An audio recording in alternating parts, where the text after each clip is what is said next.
अमीर अल-मोमिनीन, मिस्नी ने कहा, फैसला वही बेहतर होता है जो सुलह व मशवरे के बाद किया जाता है, लेकिन मैं अमीर अल-मोमिनीन से इजाजत चाहूंगा कि जो कहना चाहता हूं वो कह लूं, और आप मेरी बातें सालारों के सामने जरूर रखें। दजला और फरात जहां मिलते हैं, वहां के बड़े वसी इलाके में अरबी कबीले आबाद हैं जो सब के सब मुसलमान हैं।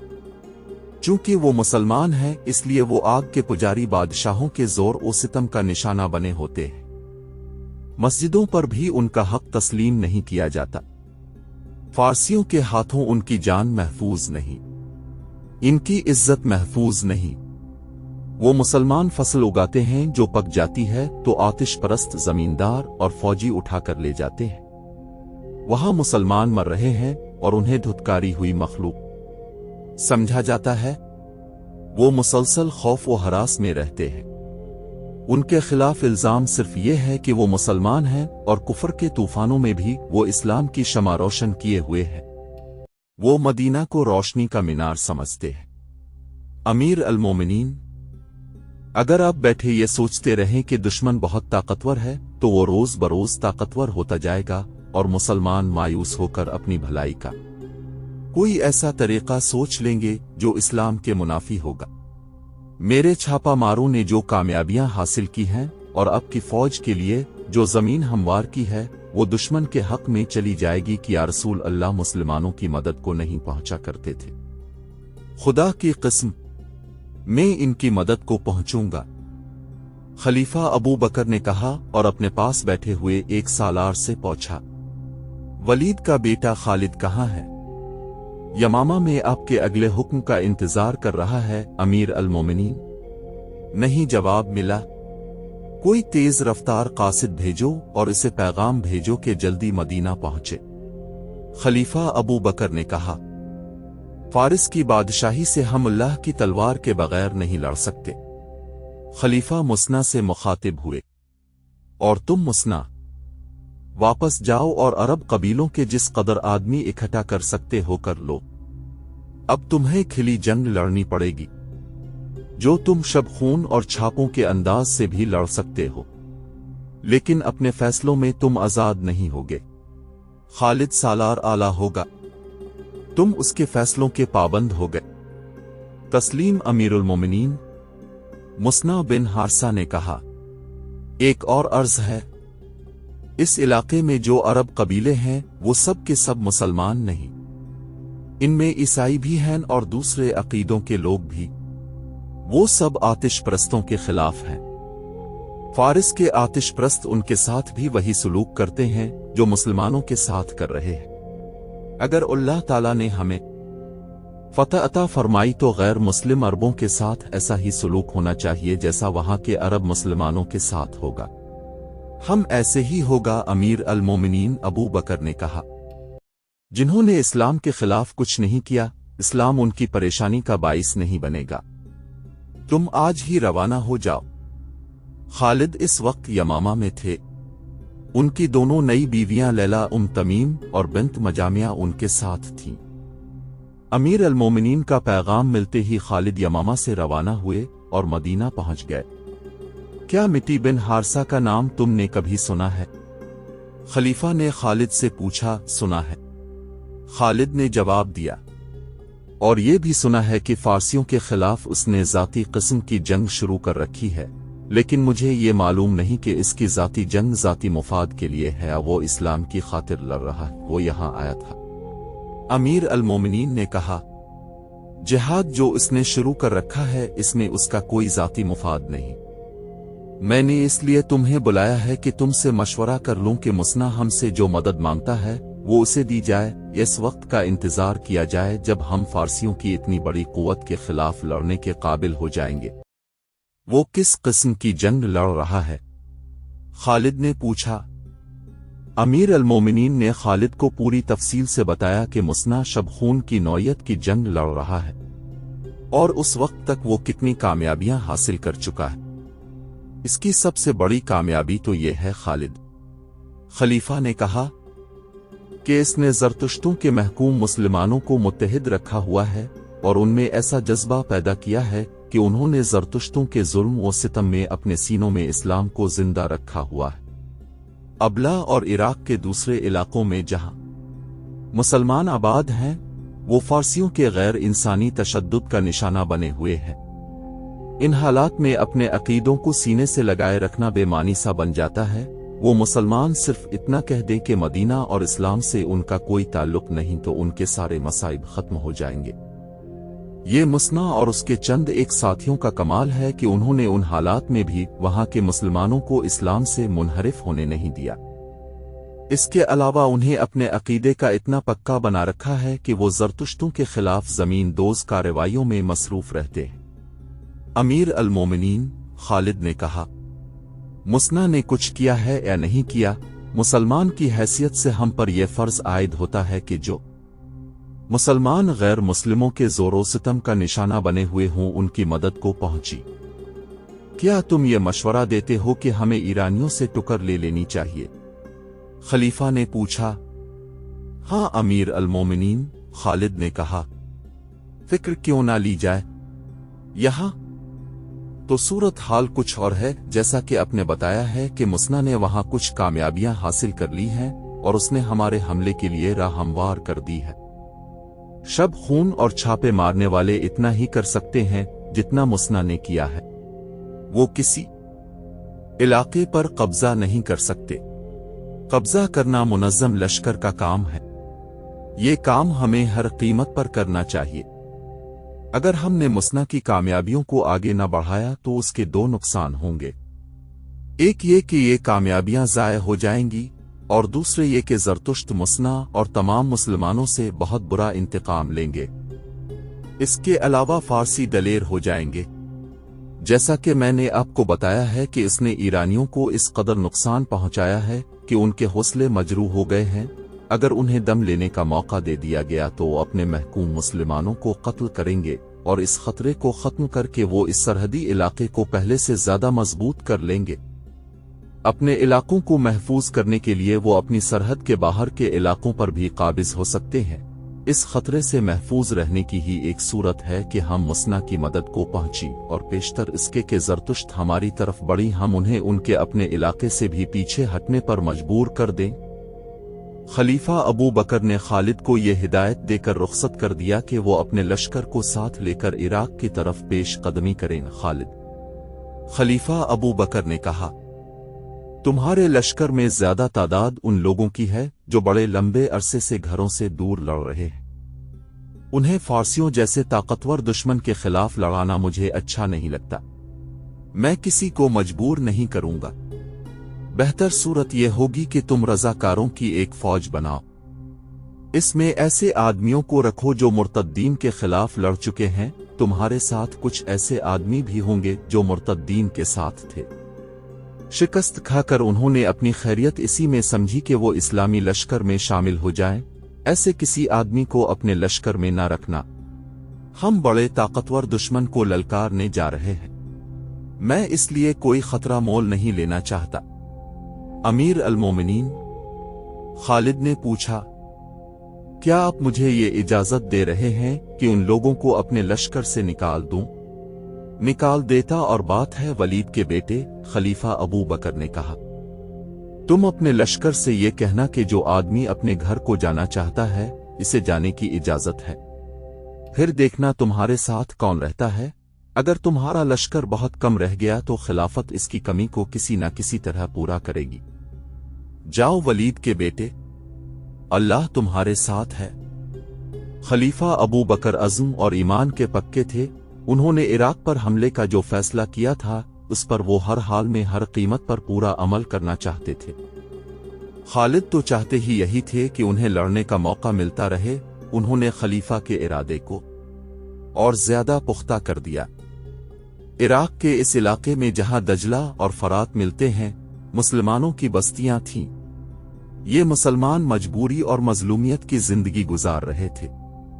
अब वहां की सूरत हाल ये हो गई कि वो पहले की तरह मजलूम और मकहूर रहे जैसे वो चलती फुरती लाशें हों। लेकिन उनके घरों में ऐसी सरगर्मी शुरू हो गई कि वो छप छप कर बर्छियां और कमान बनाने लगे। उन्हें मिसना बिन हारसा की तरफ से जो पैगाम मिलता था वो सरगोशियों में घर घर पहुंच जाता था। मई के छापामारों ने इराक की सरहद से दूर एक दुश्वार गुजार इलाके में अपना अड्डा बना रखा था। बर्छियां और तीर व कमान जो घरों में चोरी छुपे तैयार होते थे, वो रात की तारीकी में इस अड्डे तक पहुंच जाते थे। बस्तियों से जवान आदमी भी गायब होने लगे। ईरानियों की सरहदी चौकियों पर और उनके फौजी काफिलों पर मुसलमानों के शब खून पहले से ज्यादा हो गए।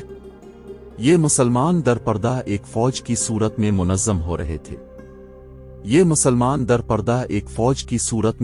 हो रहे थे। और इस फौज की नफरी बढ़ती जा रही थी। पियम्मा में खालिद की फौज में सूरत हाल इसके उलट हो गई। खालिद ने जब अपनी फौज में जाकर ये ऐलान किया कि जो कोई अपने घर को वापस जाना चाहता है वो जा सकता है, तो उसके 10,000 नफरी के लश्कर में सिर्फ 2,000 आदमी रह गए। 8,000 आदमी मदीना को रवाना हो गए। खालिद ने खलीफा के नाम पैगाम लिखा, जिसमें उन्होंने लिखा कि उनके पास सिर्फ 2,000 की नफरी रह गई है। खालिद ने जोर देकर लिखा कि उन्हें फौरी तौर पर कुमक की जरूरत है। अमीर अल मोमिनीन हजरत अबू बकर अपनी मजलिस में बैठे थे। खालिद के कासिद ने उन्हें खालिद का तहरीरी पैगाम दिया। खलीफा ने यह खत बुलंद आवाज से पढ़ना शुरू कर दिया। इससे उनका मकसद ये था कि मजलिस में उनके जो मुशीर और दीगर अफराद बैठे हैं वो सुन ले ताकि कोई मशवरा दे सकें। अमीर अल मोमिनीन एक मुशीर ने कहा, खालिद के लिए कुमक बहुत जल्दी चली जानी चाहिए। 2,000 नफरी से जरतुश्तों के खिलाफ लड़ाई की सोची भी नहीं जा सकती। काका बिन उमरो को बुला। अमीर अल मोमिनीन ने हुक्म दिया। थोड़ी देर बाद गट्ठे हुए जिस्म का एक कदावर नौजवान खलीफा के सामने आन खड़ा हुआ। काका, अमीर अल मोमिनीन ने इस नौजवान से कहा, खालिद को कुमक की जरूरत है। तैयारी करो और फौरन यमामा पहुंचो और उससे कहो कि मैं हूं तुम्हारी कुमक। अमीर अल मोमिनीन एक मुशीर ने हैरान होकर कहा, खुदा की किस्म, आप मजाक नहीं कर रहे, लेकिन इस सालार को जिसकी 8,000 फौज उसका साथ छोड़ गई हो, सिर्फ एक आदमी की कुमक देना मजाक लगता है। अमीर अल मोमिनीन हजरत अबू बकर रजी अल्लाह अन्हु जरूरत से ज्यादा संजीदा थे। उन्होंने काका बिन उमरो को सर से पांव तक देखा और सुकून की आह लेकर बोले, मुजाहिदीन के जिस लश्कर में काका जैसा जवान होगा वो लश्कर शिकस्त नहीं खाएगा। काका इस वक्त घोड़े पर सवार हुआ और मदीना से निकल गया। मशहूर मुअर्रिख तबरी, इब्न इसहाक, वाकिद और सैफ बिन उमर ने यह वाकया बयान करते हुए लिखा है कि इससे पहले भी एक ऐसा वाकया हो चुका था। एक सालार अयाज बिन गनम ने महाज से मदीना में कासिद भेजा था कि कुमक की जरूरत है। खलीफा अबू बकर ने सिर्फ एक आदमी अब्द बिन उर्फ अल हुमेरी को कुमक के तौर पर भेजा था। इस वक्त भी अहल मजलिस ने हैरत का इजहार किया था और अमीरुल मोमिनीन ने सही जवाब दिया था, जो काका को खालिद के पास भेजने पर हकीकत ये थी कि खलीफा अबू बकर रजी अल्लाह अन्हु खालिद को मायूस नहीं करना चाहते थे। लेकिन मदीना में कुमक नहीं थी। सिर्फ यही एक महाज नहीं था। इस वक्त तमाम के तमाम मशहूर सालार मुख्तलिफ महाजों पर लड़ रहे थे और ये सारी जंग इर्तिदाद के खिलाफ लड़ी जा रही थी। इस्लाम के दुश्मन देख चुके थे कि मुसलमानों को मैदान जंग में शिकस्त देना बड़ा महंगा सौदा है। चुनांचे इस्लाम को कमजोर करके खत्म करने का उन्होंने ये तरीका इख्तियार किया कि कई अफराद ने नबूवत का दावा कर दिया और अपने अपने तरीकों से पैरोकार बना लिए। मुतअद्दिद ऐसे कबीले जो इस्लाम कबूल कर चुके थे इस्लाम से मुनहरिफ हो गए और इस्लाम से इन्हिराफ का ये सिलसिला तेज होता जा रहा था। इर्तिदाद के फितने के पीछे यहूदियों का हाथ था। खलीफा अबू बकर की खिलाफत इसी फितने के खिलाफ बरसरे पैकार रही। इस फितने को वाज़ूहे और तबलीगी लेक्चरों से नहीं दबाया जा सकता था। इसके लिए मुसल्लह जिहाद की जरूरत थी। ये जंगी पैमाने की मुहिम थी जैसे सर करने के लिए मदीना फौज से खाली हो गया था। कमजोर महाजों को कुमक देने के लिए दूसरे महाजों से फौज भेजी जाती थी। अमीर अल मोमिनीन ने खालिद को सिर्फ एक आदमी देने पर इक्तिफा न किया। उन्होंने दो ताकतवर कबीलों मफिर और रबिया के सरदारों को पैगाम भेजे कि खालिद को ज्यादा से ज्यादा आदमी दे। صرف ایک آدمی قاقا بن عمرو جب خالہ کے پاس پہنچا تو خالد نے اپنے خیمے میں غصے سے ملتے ہوئے کہا، صرف ایک آدمی؟ کیا میں نے امیر المومنین کو بتایا نہیں کہ میرے پاس صرف 2000 لڑنے والے رہ گئے ہیں، اور خلافت مجھے سے توقع رکھتی ہے کہ میں فارس کی اس فوج سے ٹکر لوں جو زرا میں ڈوبی ہوئی ہے؟ میرے سالار قاقا نے کہا، میں 8000 کی کمی پوری نہیں کر سکتا، خدا کی قسم کوئی کمی رہنے بھی نہیں دوں گا، وقت آنے دیں، جس رسول کا کلمہ پڑھتا ہوں اس کی روح مقدس کے آگے تمہیں شرمسار نہیں ہونے دوں گا، میں یمامہ میں بیٹھا نہیں رہوں گا۔ خالد نے ایسے کہا جیسے اپنے اب سے بات کر رہے ہوں، مسنا میرا انتظار کر رہا ہوگا، میں اسے اکیلا نہیں چھوڑوں گا۔ لیکن خالد خاموش ہو گئے۔ انہوں نے اوپر دیکھا اور سرگرش میں کہا، خدائے عز و جل، میں نے تیرے نام کی قسم کھائی ہے، اپنے نام کی خاطر میری مدد کر، مجھے ہمت اور استقلال عطا فرما کہ میں اس آگ میں کود کر اسے ٹھنڈا کر دوں جس کی زرتشت عبادت کرتے ہیں۔ میں گواہی دیتا ہوں کہ تیرے سوا عبادت کے لائق کوئی نہیں اور محمد رسول ہے۔ کیا تو ہمت ہار رہا ہے ولید کے بیٹے؟ لیلا نے کہا، کیا تو نے نہیں کہا تھا کہ اللہ کی راہ میں لڑنے والوں کی اللہ مدد کرتا ہے؟ میں ہمت نہیں ہاروں گا۔ خالد نے کہا، میں شکست کا عادی نہیں، اللہ مدد کرے گا، خدا کی قسم میں جا و جلال کا طلبگار نہیں، مجھے فارس کے بادشاہ کا تخت نہیں چاہیے، مجھے وہ زمین چاہیے جو اللہ کی ہے اور اس پر لینے والے اللہ اور اس کے رسول کے نام لیوا ہوں گے۔ وہ 2000 مجاہدین جو خالد کے ساتھ رہ گئے تھے یمامہ کے ایک میدان میں خالد کے ساتھ کھڑے تھے۔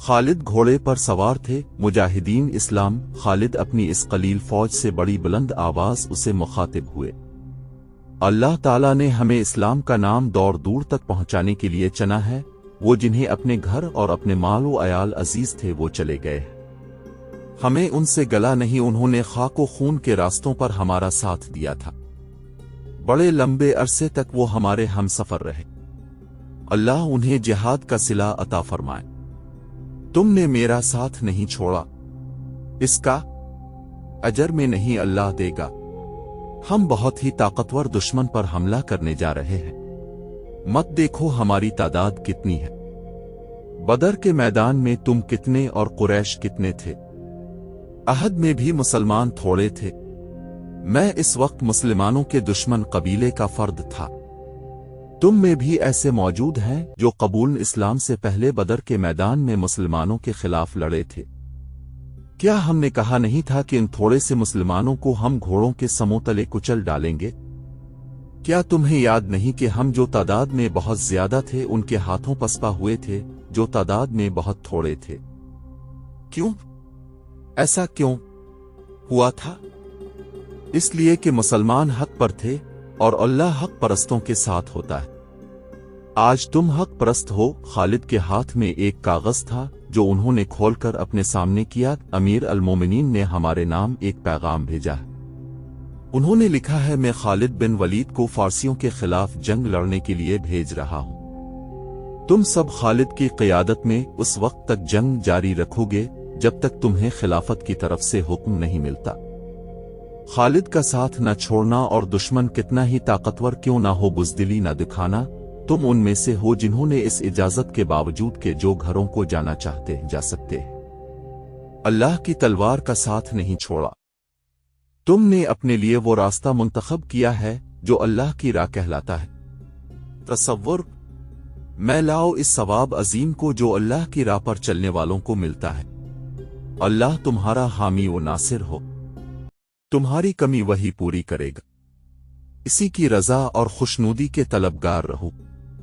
ایک مورخ ازدی نے اس خط کا پورا متن اپنی تاریخ میں دیا ہے، معلوم نہیں ابن خلدون اور ابن اسیر نے جن کی تحریریں مستند مانی جاتی ہیں اس خط کا ذکر کیوں نہیں کیا۔ ان 2000 مجاہدین کو کسی واز کی اشتعال انگیزی کی ضرورت نہیں تھی، یہ تو رضا کارانہ طور پر خالد کے ساتھ رہ گئے تھے، ان میں بیشتر ایسے تھے جنہوں نے رسول کریم کے دست مبارک پر بیعت کی اور اسلام قبول کیا اور آپ کی قیادت میں لڑائیاں لڑی تھیں، हुजूर अकरम के विसाल के बाद वो यूं महसूस करते जैसे आपकी रूह मुक़द्दस उनकी क़ियादत कर रही हो। रसूल अल्लाह के इन शदाइयों ने खालिद की इजाज़त से एक काम ये भी किया कि घोड़ों पर सवार होकर यमामा के गर्दो नवा में निकल गए और बस्ती बस्ती जाकर लोगों को गेवड़ सवारी के मुख्तलिफ करतब दिखाने लगे। मसलन दौड़ते घोड़ों से उतरना और सवार होना, सरपट दौड़ते घोड़ों से निशाने पर तीर चिल्लाना, नेज़ाबाजी और घोड़ों को दौड़ाते हुए तेग ज़नी के कमालात। वो जवानों को फौज में भर्ती हो जाने पर उकसाते और उन्हें बताते कि जंग में जाकर उन्हें क्या क्या फायदे हासिल होंगे। इसके अलावा उन लोगों को ये भी बताते थे कि वो फौज में भर्ती ना हुए तो ईरानी आकर उन्हें अपना गुलाम बना लेंगे, जो उनसे बेगार लेगी उन्हें देंगे भी कुछ नहीं, और उनकी जवान बहनों बीवियों और बेटियों को भी अपने कब्जे में ले लिया करेंगे। इस खित्ते ने ईरानियों का दौर हुकूमत देखा था। फिर उन्होंने झूठे पैगंबरों की शुबदेबाजियां देखी थीं और अब वो मुसलमानों की हुकूमत देख रहे थे। मुसलमानों ने उन्हें गुलाम बनाने की कोशिश नहीं की थी। उनके अंदाज, तौर तरीके और रहन सहन बादशाहों जैसे हुक्मरानों जैसे नहीं थे। वो आम लोगों की तरह रहते, आम लोगों के साथ बातें करते और उनकी सुनते थे। इनकी औरतों की इज्जत महफूज थी। इन लोगों में वो भी थे जिन्होंने इस्लाम कबूल कर लिया था, लेकिन मुसलमा जैसे शुबदेबाज ने उन्हें गुमराह किया और इस्लाम के रास्ते से हटा लिया था। उन्होंने मुस्लिमा की नबूवत को मुसलमानों के हाथों बेनिकाब होते देखा और मुसलमा की जंगी कुव्वत को मुसलमानों की कलील नफरी की बेजिगरी के आगे रेजा रेजा होते देखा था, और वो महसूस कर रहे थे कि सच्चा अकीदा और नजरिया इस्लाम ही है, जो झूठ की ताकतों को कुचल देता है, और वो गैबी ताकत जो चे को झूठे पर हक को बातिल पर फतह देती है, वो इस्लाम में मुज़हर है। चुनांचे ये लोग खालिद की फौज में शामिल होने लगे। ये खाला के मुजाहिदीन की कोशिशों का हासिल था।